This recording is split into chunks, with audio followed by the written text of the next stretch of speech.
En octubre de 1944 tenía tanta hambre que me comía hasta los bulbos de los tulipanes.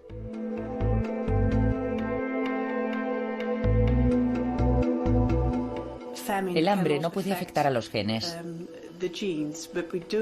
pero sí creemos que el efecto de pasar hambre podría hacer que los genes se activasen o desactivasen.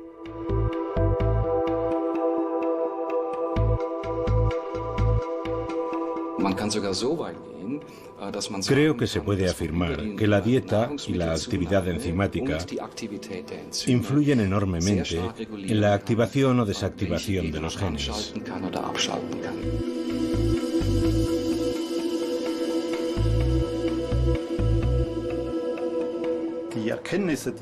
Los conocimientos que hemos adquirido, según determinados modelos, muestran claramente que el medio ambiente tiene un impacto en nuestros genes que puede transmitirse a las generaciones siguientes.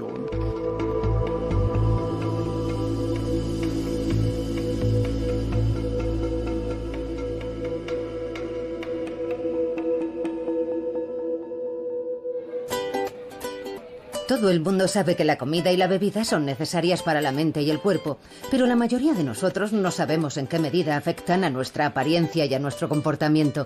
La comida no solo nos sacia, sino que afecta a nuestros genes.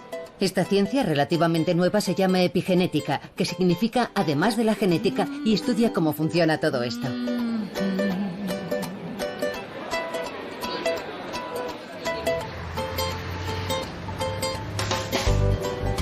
Anabel y Gemma Molero de Barcelona son gemelas idénticas.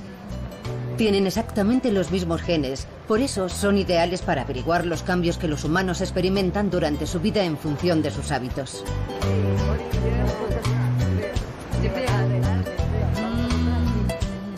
A la edad de 1 año seguían siendo prácticamente iguales. Bueno, siempre cuando éramos pequeñas hemos vivido juntas en casa de los padres. Pero cuando acabamos la carrera fuimos a vivir a Inglaterra y yo estuve 1 año y ella estuvo solo 6 meses. Y luego tú te fuiste a México, estuve 4 meses viviendo en México y también ahí nos separamos. Sobre todo, bueno, prácticamente toda la vida habíamos estado juntas, pero también a partir de los 14 años, cuando ya empiezas un poco a formar tu personalidad, nos empezamos a separar en cuanto a costumbres y hábitos. Vivir en lugares diferentes implica también llevar distintos estilos de vida. Hoy es fácil distinguirlas, ¿pero por qué? Sus genes, responsables de su apariencia, siguen siendo los mismos durante toda la vida. Sus hábitos alimenticios dan una primera pista. Mi alimentación realmente no está muy cuidada, no es muy saludable. Intento comer de todo, pero hay muchas cosas que no me gustan, muchas cosas que tengo alergia y no puedo comer. Entonces, sobre todo, como mucha pasta y como bastante carne. Bueno, yo lo que pasa es que yo hago bastante deporte, entonces intento cuidar mucho mi alimentación, como muchas verduras, muchas frutas. Creo que tengo una dieta bastante equilibrada. Además, a mí me gusta cocinar. Es evidente que la calidad y la cantidad de comida moldea el cuerpo, pero ¿en qué medida es permanente ese impacto en la persona y en sus genes? El doctor Manel Esteller trabaja en el Centro Nacional de Investigaciones Oncológicas de Madrid. Tiene su propia teoría sobre la causa de los cambios. Toma muestras de saliva que contienen el ADN de las jóvenes. Sus genes siguen siendo idénticos, pero algo ha cambiado.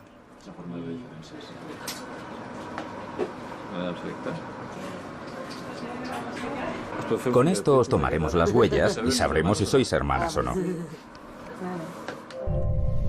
El núcleo contiene cromosomas. Están hechos de largas cadenas de ADN que contienen toda la información hereditaria, los genes. El ADN envuelve porciones de proteínas llamadas nucleosomas. Cuando los grupos metilos se posan sobre el ADN, los nucleosomas se unen. Esos segmentos de ADN metilados ya no pueden leerse. Los genes que los contienen se desactivan. En este caso hicimos una especie de doble estudio a ciegas. Por una parte respondieron a un cuestionario sobre su estilo de vida, qué tipo de alimentos consumían, si eran fumadoras o no. Al mismo tiempo teníamos los datos del ADN, teníamos el estado completo de metilación del ADN y cotejamos los datos de ambas y sorprendentemente, o no, encontramos que presentaban diferencias en la metilación del ADN por su diferente estilo de vida. La activación y desactivación de los genes explicaría por qué gemelos idénticos empiezan a ser diferentes en cuanto uno de ellos cambia el estilo de vida. Pero, ¿qué es lo que hace la metilación de ADN? ¿Qué ocurre cuando los genes se desactivan? Steyer ha examinado a cientos de gemelos en busca de respuestas. Uno de los casos más sorprendentes fue el de un par de hermanos gemelos que llevaban vidas muy diferentes. Uno padecía varias enfermedades y vivía en una gran ciudad, y el otro en un pueblo pequeño y estaba sano. Y para la epigenética eran como personas distintas, como si ya no fueran gemelos desde un punto de vista epigenético, aunque la genética era la misma. Y ese fue uno de los casos más extremos que hemos estudiado. Para los científicos, el epigenoma es una especie de diagrama de circuito que muestra qué genes están activos y cuáles no. Él ha comparado esos diagramas en sus experimentos con gemelos. Aquí tenemos un estudio de gemelos y este ejemplo es de dos gemelos que tienen la misma enfermedad. Y esta línea recta indica que no hay diferencias epigenéticas. Estos gemelos tienen enfermedades diferentes y todos estos puntos que vemos aquí fuera de la línea recta indican que hay alteraciones epigenéticas. Estos gemelos tienen enfermedades distintas. Con un tratamiento adecuado, todos los puntos negativos aparecen otra vez en una línea recta, lo que indica que la epigenética puede cambiarse con los medicamentos adecuados. ¿Qué causa los cambios epigenéticos? ¿Qué hace que nuestros genes se desactiven o empiecen a funcionar de repente? La causa principal pueden ser los alimentos de los que extraemos los componentes básicos que nuestro cuerpo necesita y también las bebidas o venenos como el alcohol. Incluso los materiales sintéticos que tocamos o el tabaquismo juegan un importante papel. Los rayos ultravioleta del sol y las hormonas del estrés tienen una influencia epigenética. Las influencias de nuestro estilo de vida son básicamente lo que activa y desactiva nuestros genes y nos hacen lo que somos.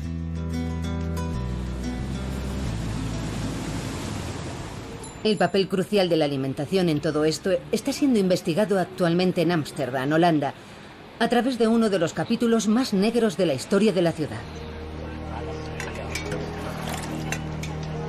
En el invierno de 1944-45, las fuerzas alemanas de ocupación bloquearon el suministro de alimentos como castigo a los holandeses. De pronto se quedaron sin apenas comida. Murieron miles de personas. El bloqueo duró casi 6 meses. Los niños y las mujeres embarazadas resultaron especialmente afectados.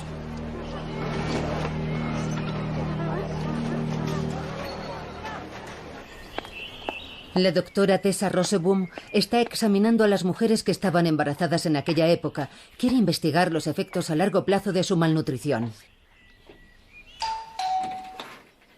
Lois Hoes es una de ellas. Cuando la jovial anciana de 87 años sirve hoy la comida, es difícil imaginar qué era para ella esperar horas y horas para comer cuando estaba embarazada, hasta que empieza a relatarnos cómo fue el parto.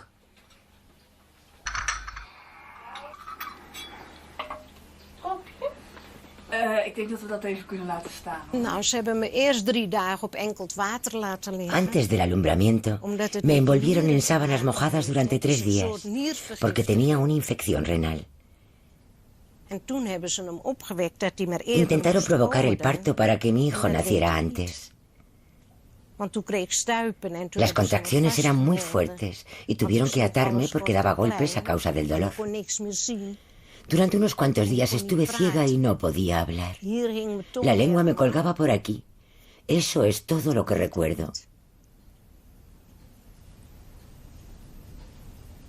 Fue horrible.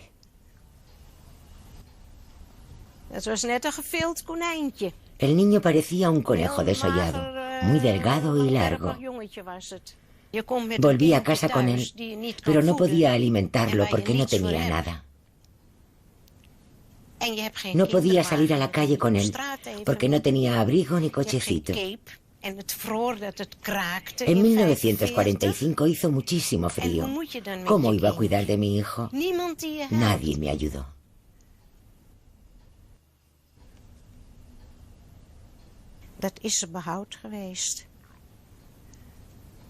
Es terrible tener que desprenderte de tu propio hijo.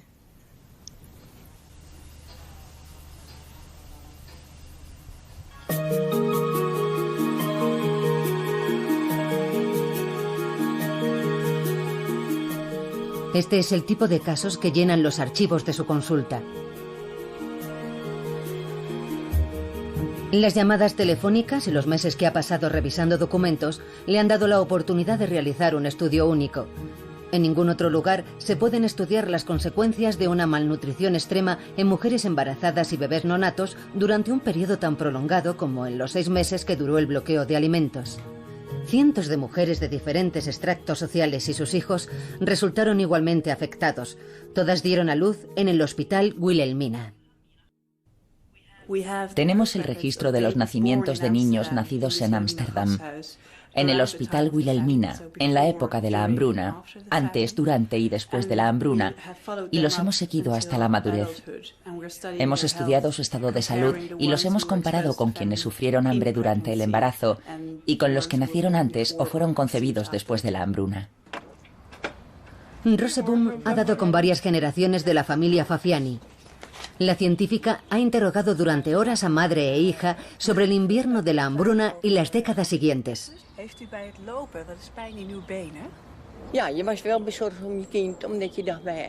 Sí, yo estaba muy preocupada por mi hija. Sabía que tenía que criarla, pero ¿cómo? No podía comprar leche. Y eso es importante para una criatura. Solo podía darle el pecho, pero no tenía suficiente leche. Fue terrible. Poco a poco se va haciendo cada vez más evidente que las privaciones pasadas han tenido consecuencias para su hija. Cuando tenía unos 17 años, me encontraron cálculos en un riñón. Me subió la presión arterial y aumentó mi nivel de colesterol.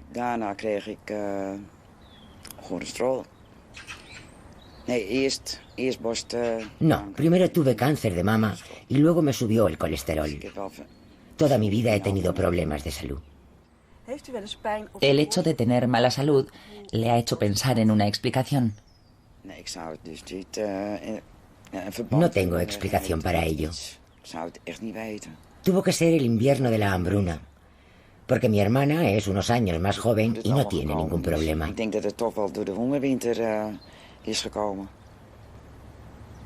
Ni mi hermano tampoco.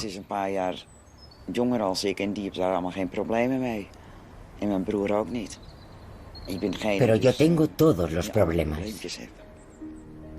Evidentemente, algo en el demacrado cuerpo de las criaturas guardó información acerca de la mala alimentación para el resto de su vida.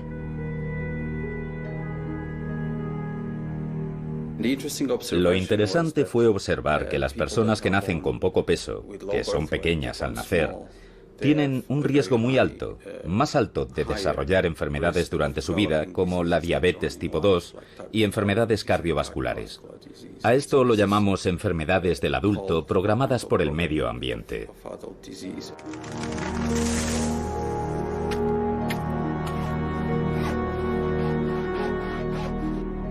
Una hambruna, por extrema que sea, no puede cambiar nuestro ADN, pero la malnutrición ha activado y desactivado de forma permanente los genes de los niños de la generación de la posguerra. Produjo una extraña reacción en la naturaleza, cuyos efectos son evidentes todavía. Lo que resulta fascinante desde el punto de vista de la epigenética es que algo que ocurrió hace tiempo solamente produce un efecto biológico más tarde. Y eso se debe a que la epigenética confiere memoria a las células, en las que deja marcas muy estables. Y unas décadas después pueden propagar esa memoria de los primeros años de vida. Los dramáticos efectos que pueden tener los genes desactivados por los alimentos se pueden ver en estudios con animales.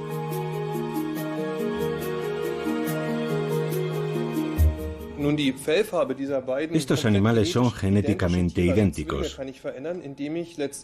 pero puedo cambiar el color de su piel si, por ejemplo, añado más productos de soja a su dieta.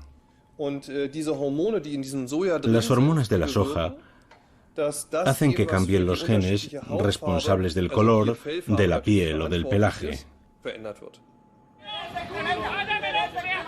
¿Pero pueden estos resultados en los ratones ser transferidos a los humanos? ¿Los alimentos que consumimos a diario pueden afectar en una medida semejante a nuestros genes?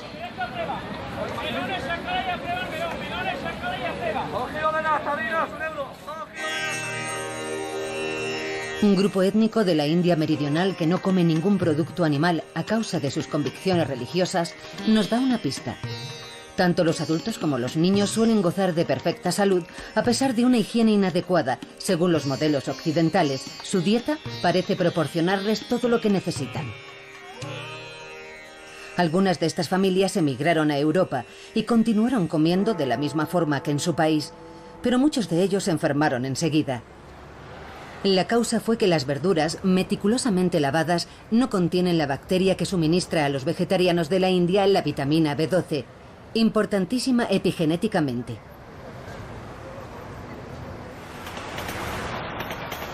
Otro fenómeno epigenético se descubrió en Japón y se conoce como la paradoja japonesa. A pesar de ser una sociedad industrializada y muy activa, el país tiene una incidencia más baja de cáncer que otros países similares. La solución al enigma era el té verde. Esta infusión está tan extendida en Japón que su consumo reduce muy significativamente la estadística de casos de cáncer. Si las hojas frescas de té se hierven en agua, se obtiene un producto químico único. Esa sustancia reactiva cierto gen que suele volverse inactivo con la edad.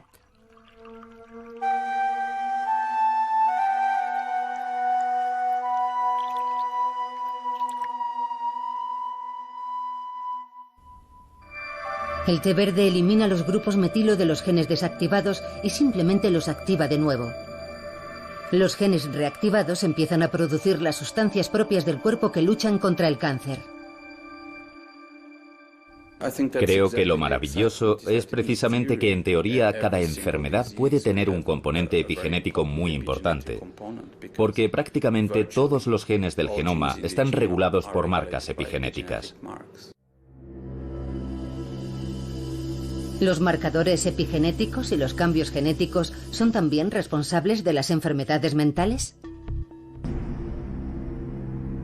Nuevas investigaciones sugieren que las causas de la esquizofrenia, que siguen siendo inciertas, pueden ser de naturaleza epigenética.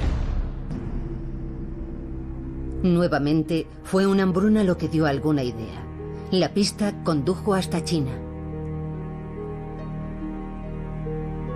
A finales de los años 50, Mao Zedong decretó que todos los hombres y mujeres tenían que trabajar en la producción de acero. Nadie cultivaba los campos. El trigo estuvo pudriéndose durante 3 años. En su desesperación, la gente empezó a comer la corteza de los árboles. 15 millones de personas murieron y la incidencia de esquizofrenia en China se duplicó en las siguientes generaciones.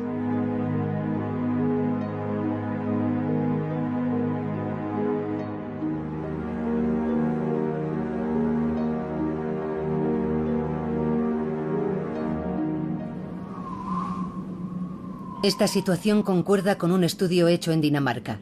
Los niños nacidos durante los meses de verano sufren esquizofrenia con mucha menos frecuencia que los nacidos en invierno, porque la calidad de la comida es peor en invierno. Se necesitan alimentos con un alto contenido de grupos metilo. Pueden ser folatos, que contienen las berenjenas y las judías, por ejemplo.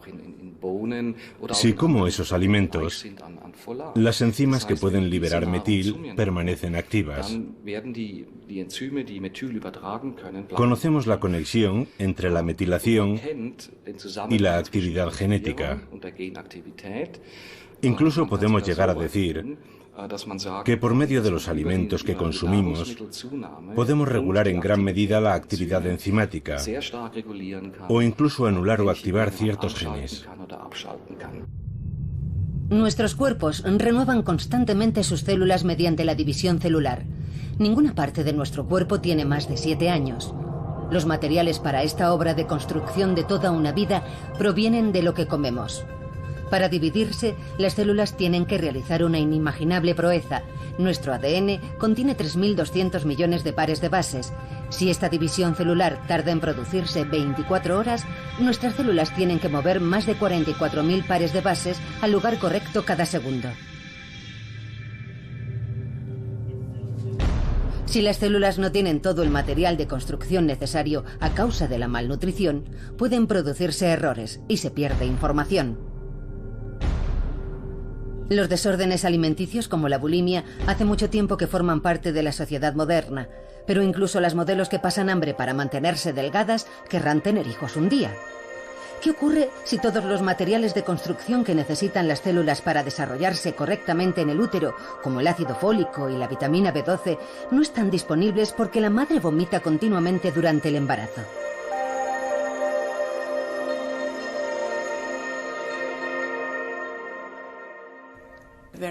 Muchas mujeres vomitan al principio del embarazo y siempre hemos pensado que no era un problema importante porque desaparece a las pocas semanas o meses. Y el bebé suele ser visto como un parásito que obtiene todo aquello que necesita.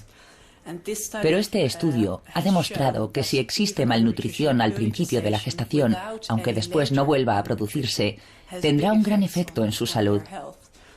Así que actualmente estamos estudiando a mujeres que sufren de náuseas extremas y vómitos durante el principio del embarazo e intentamos averiguar si sus hijos son menos sanos. Y si es así, ¿cómo podemos ayudar a esas mujeres con una alimentación extra durante los primeros meses de la gestación? ¿Cómo pudo desarrollarse la vida en la Tierra a partir de la interacción de los elementos? ¿Cómo evolucionaron los organismos unicelulares en la diversidad de especies que tenemos hoy? ¿Y cómo puede adaptarse la vida al peligro de los constantes y repentinos cambios? Son algunos de los grandes misterios de la vida. Mientras no tengamos las respuestas, solo podemos verlo como un milagro que hay que investigar. Las leyes de la evolución, con sus instrumentos de mutación y selección, ofrecen una explicación solo parcial a este milagro. La epigenética puede funcionar a una escala mucho más rápida, activando y desactivando genes en una sola generación. Permite respuestas más ágiles frente a los cambios ambientales. La epigenética se ha convertido rápidamente en el boom de la ciencia biológica. Por ello, los científicos de la Red de Excelencia del Epigenoma se han reunido en Madrid para intercambiar los resultados de sus últimas investigaciones. Reina un ambiente de euforia. Es realmente extraordinario. Y es tan extraordinario porque es algo que la gente puede cambiar y debe cambiar. Se trata básicamente de cómo el ambiente influye en nuestro genoma. Y el hecho de que el entorno ambiental influya en la forma de trabajar de nuestros genes es de vital importancia para todo el mundo. Y esta es la parte negativa. Estamos ante una nueva generación que ha crecido con un sentido muy desarrollado de la importancia de su dieta. Los resultados de las investigaciones de los epigenetistas evidencian científicamente el motivo por el cual algunos alimentos estaban muy bien considerados antiguamente. El aceite de hígado de bacalao y el pescado activan en invierno los genes que producen anticuerpos. Algunas frutas de verano previenen el crecimiento incontrolado de las células, el cáncer. Los viejos maestros inmortalizaron algunos de los alimentos más activos desde el punto de vista epigenético, sin ser siquiera conscientes de ello. La primera en sospechar el poder curativo del brécol fue Catalina de Medici, reina de Francia. La salud de los 10 hijos que engendró era muy frágil y algunos murieron muy jóvenes. Catalina hizo traer plantas de brécol de Italia, su país natal, y a partir de entonces todos sus hijos sobrevivieron.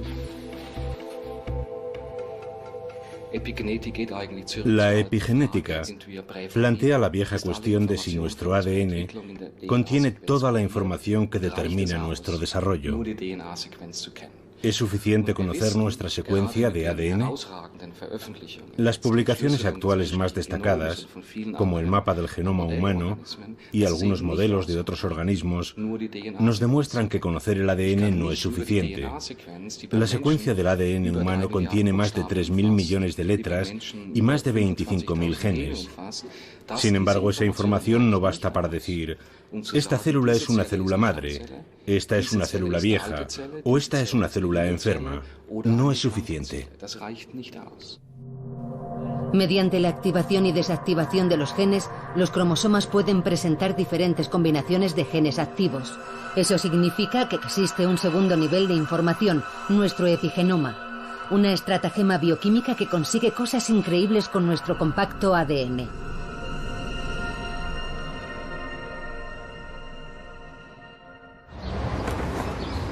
Recientemente se ha hecho un sensacional descubrimiento en Suiza que podría tener repercusiones inimaginables en la investigación.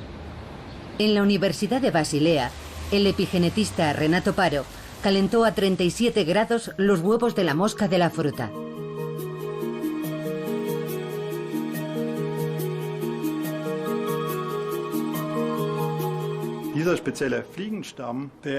Estas moscas cambian el color de sus ojos de blanco a rojo cuando aumenta la temperatura. Si exponemos los embriones al calor, las moscas nacen con los ojos rojos. Sin embargo, el verdadero y sensacional hallazgo de Paro y sus colegas se produjo cuando inspeccionaron el color de los ojos de las crías de dichas moscas. Había ocurrido algo que supuestamente no debía ocurrir. Descubrimos que la descendencia de esas moscas también tenía los ojos rojos, aunque las crías no habían estado expuestas a factores ambientales externos, como un aumento de la temperatura. Resultó que esos rasgos podían transmitirse epigenéticamente. La herencia epigenética significa que las características adquiridas se transmiten a la siguiente generación. Esta afirmación fue ignorada durante mucho tiempo, pero ahora se ha probado en las plantas.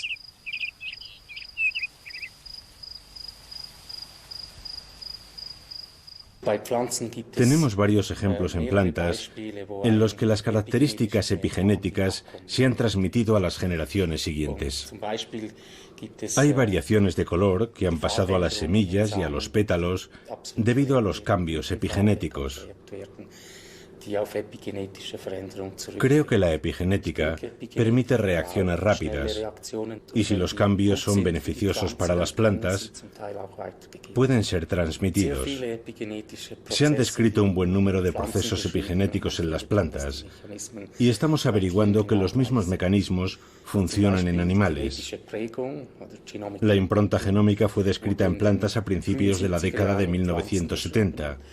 Y 10 años después fue hallada en ratones. Las características adquiridas pueden, por lo tanto, transmitirse. Una afirmación que fue considerada un disparate durante mucho tiempo. ¿Funciona también en los seres humanos? Creo que hay pruebas fehacientes de que existe la herencia epigenética, especialmente en respuesta a las señales ambientales. Los resultados del estudio de la doctora holandesa Tessa Roseboom sobre el invierno de la hambruna en Holanda confirman la herencia epigenética.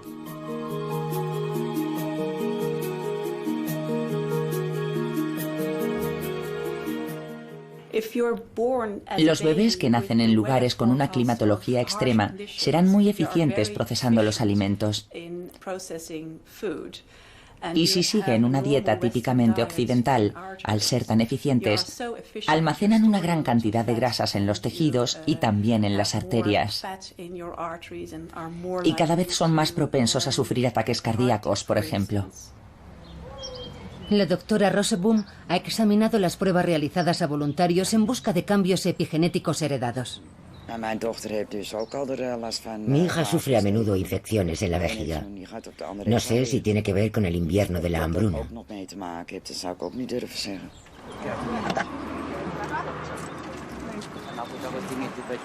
La doctora quiere comprobarlo por sí misma. Quiere conocer a la hija que trabaja en un jardín de infancia cercano. Hola. A primera vista, es una persona saludable. Al ser preguntada por la científica, habla de otros trastornos además de los problemas de vejiga. Me gusta montar a caballo, pero este año me ha salido un sarpullido. Al principio pensé que era por la paja y el heno, pero luego he averiguado que tengo alergia al polen. La hija de la señora Fafiani dice que tiene alergia. Y eso concuerda perfectamente con nuestros resultados hallados en los niños que se vieron expuestos a la hambruna mientras se encontraban en el útero de sus madres. Por lo general padecen más enfermedades y tienen una salud más precaria. Y concretamente suelen padecer a menudo alergias, exactamente como ella nos ha dicho. Eso significaría que pasamos no solo nuestros genes de generación en generación, sino también nuestra información epigenética. Un dato inquietante en algunos casos.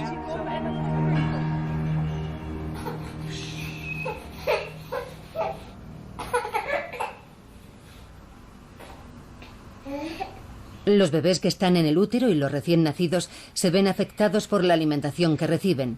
Lo que comen en los primeros meses de vida programa sus cuerpos para el resto de su existencia. No solo es importante el alimento, sino el material donde se sirve. Los biberones hechos de policarbonato contienen una sustancia que se desprende en pequeñas cantidades. El bisfenol A es un material fundamental que se utiliza en la elaboración de plásticos y revestimientos para productos en los que se busca una larga duración, resistencia al calor y seguridad. Como por ejemplo cascos para ciclistas, gafas de protección, CDs, DVDs, parabrisas, teléfonos móviles y menaje para el hogar. También se encuentra en los biberones, y cuando se calientan, las moléculas de plástico que se desprenden las consume el niño junto con la leche. El bisfenol A no es tóxico, pero no es totalmente inocuo.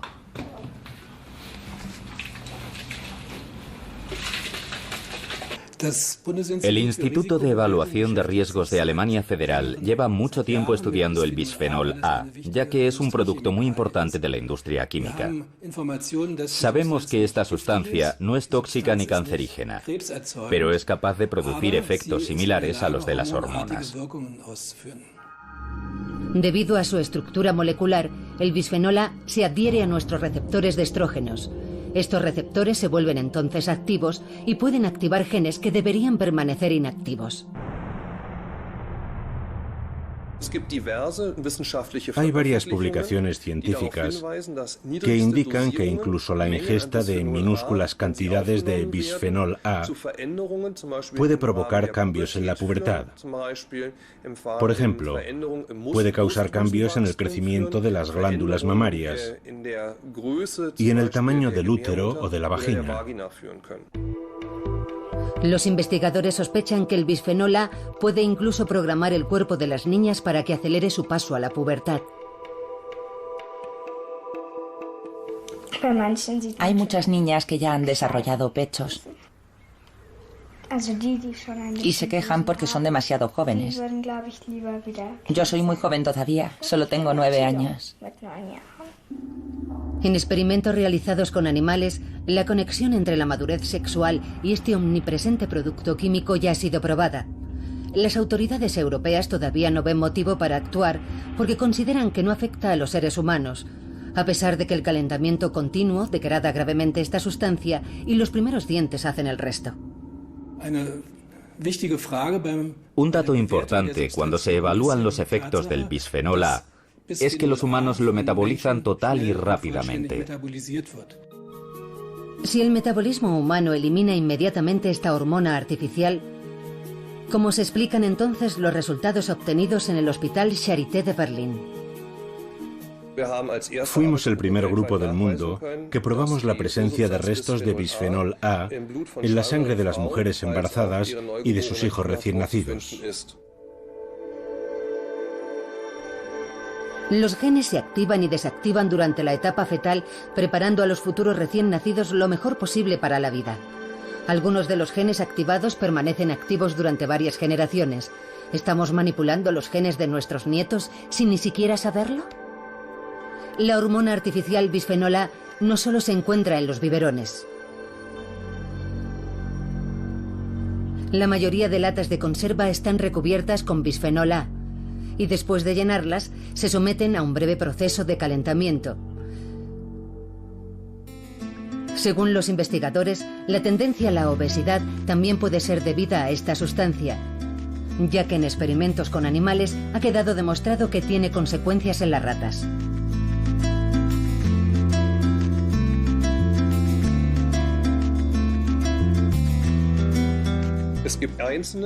Existen estudios basados en experimentos con animales que indican que el bisfenol A puede influir en la producción de células grasas y por consiguiente en el peso. El estudio de Schoenfelder y otros 160 documentos advierten de los riesgos del bisfenol A. Las compañías fabricantes de plásticos han encargado estudios muy exhaustivos basándose en un patrón específico. En ellos se dice que el bisfenol A es totalmente inofensivo.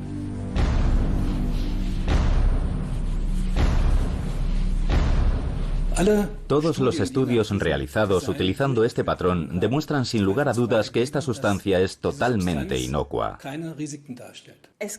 No hay motivos para cuestionar el uso del bisfenol A en sus actuales aplicaciones. Los productos son buenos y seguros. Otros países no creen que este material sea tan inofensivo. Canadá ha publicado un informe que dice que los plásticos que contienen bisfenol A deberían ser eliminados de las áreas en las que puedan afectar a mujeres embarazadas y a recién nacidos. Yo comparto esa decisión. Los padres que no quieren correr riesgos ya utilizan productos plásticos libres de bisfenol A o biberones de vidrio, particularmente en Estados Unidos y en Japón. Todo lo que debe haber en los biberones de los bebés es leche y no estrógenos sintéticos.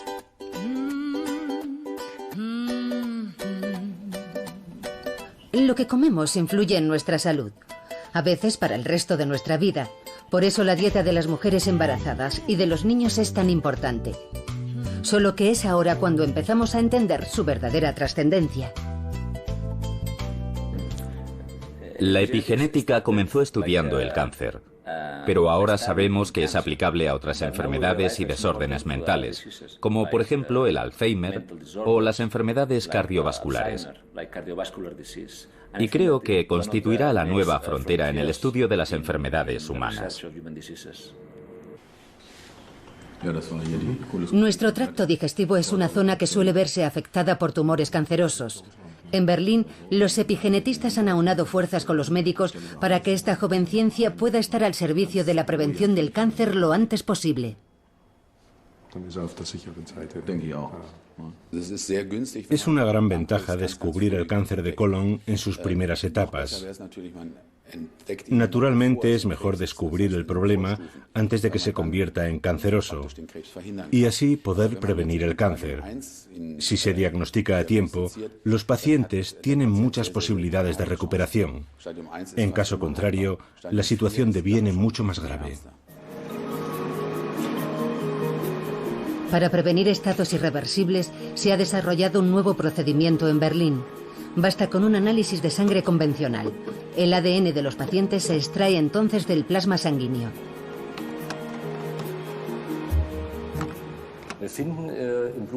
El plasma sanguíneo contiene fragmentos de ADN que proceden del tumor.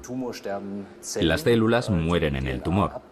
El ADN se desprende y va a parar al torrente sanguíneo.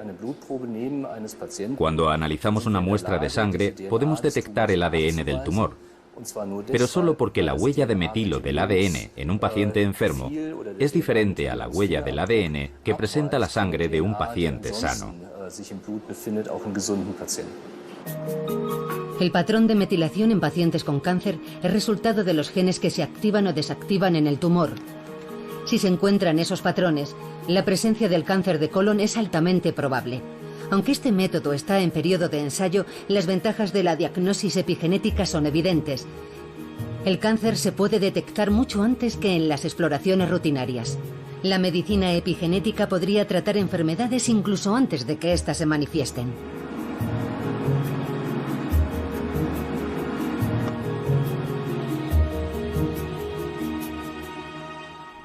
Una dieta adecuada puede prevenir lo peor. Las superestrellas de la dieta epigenética son los aguacates, el brécol y las granadas, cuyos milagrosos efectos se han probado hace mucho tiempo.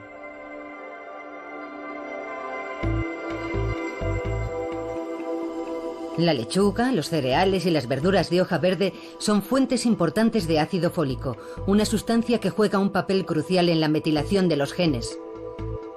Nuestros genes también agradecen alimentos del libro de cocina de las abuelas, como las judías y el hígado. El mejor consejo es una dieta equilibrada, porque alimentamos también a las futuras generaciones.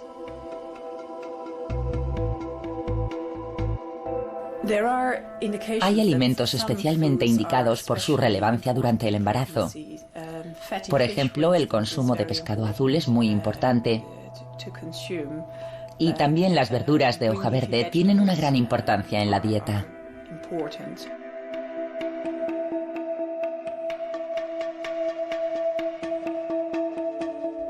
No podemos culpar totalmente a nuestros genes de nuestro comportamiento o de nuestras enfermedades. Nosotros también tenemos cierta responsabilidad. Podemos cambiar cómo se manifiestan esos genes gracias a la epigenética. Y eso está relacionado con nuestra conducta y la forma en que nos exponemos a los diferentes carcinógenos o a las diferentes sustancias ambientales.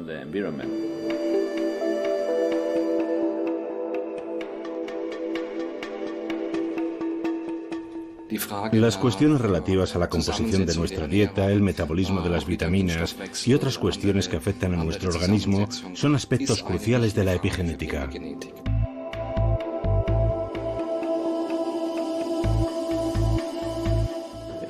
En el futuro seremos capaces de entender bien su funcionamiento. Y sabiendo cómo funciona, podremos prevenir muchas enfermedades. Los pacientes con cáncer podrían beneficiarse especialmente de la eficacia de la medicación epigenética. Al ser los cambios epigenéticos menos inmutables que los genéticos, gracias a la epigenética, podremos encontrar sustancias que nos permitan revertir nuevamente esos cambios epigenéticos. El viejo dicho "somos lo que comemos" ha resultado ser cierto. Activamos y desactivamos nuestros genes en función de nuestra dieta. Mediante los alimentos controlamos nuestra apariencia, nuestra conducta y nuestra salud, a veces para toda nuestra vida, e incluso la de las futuras generaciones.